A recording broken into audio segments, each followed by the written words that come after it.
శస్త్రధారులలో పరమాత్మ శ్రీరామచంద్రుడు. రామ శస్త్రభృతామహం అంటున్నాడు కృష్ణ పరమాత్మ. ఆయుధాలను ధరించిన దేవుళ్లలో నేను శ్రీరాముణ్ణి అంటున్నాడు శ్రీకృష్ణ పరమాత్మ.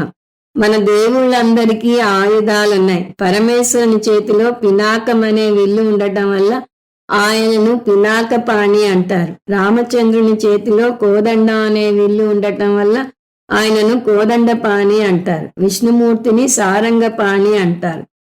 మన ధర్మాన్ని కొందరు ఈ కారణంగా విమర్శిస్తారు. వారి చేతుల్లో ఆయుధాలు ఉన్నాయి అంటే మీ దేవుళ్లకు నిజంగా దయలేదు, వారికి మీ మీద ప్రేమ లేదు అని మనను హడలగొట్టిస్తారు. వారి ప్రభావంలో పడి నిజంగా హడలిపోయేవారు ఉన్నారు. కానీ అది అర్థం లేని భయం. ధర్మరక్షకునికి చేతిలో ఆయుధం ఉండి తీరాలి.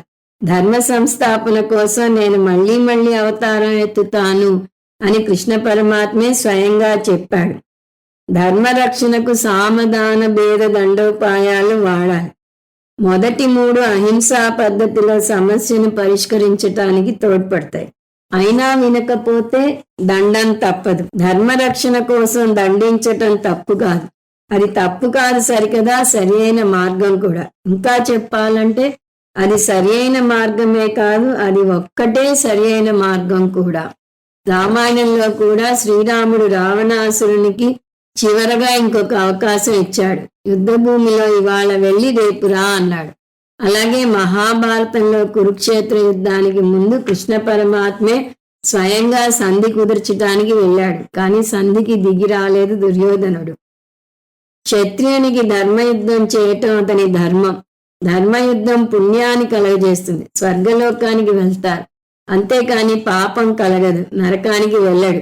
అందువల్ల దేవుళ్ళు ఆయుధాలను ధరించటంలో తప్పులేదు. దుష్ట శిక్షణ కోసం ఆయుధాలు ధరించటంలో తప్పులేదు. కానీ అవి శిష్ట రక్షణకు ఎలా తోడ్పడతాయి? భక్తుల విషయంలో వారిలో ఉన్న అరిషడ్వర్గాలను సంహరిస్తాడు భగవంతుడు.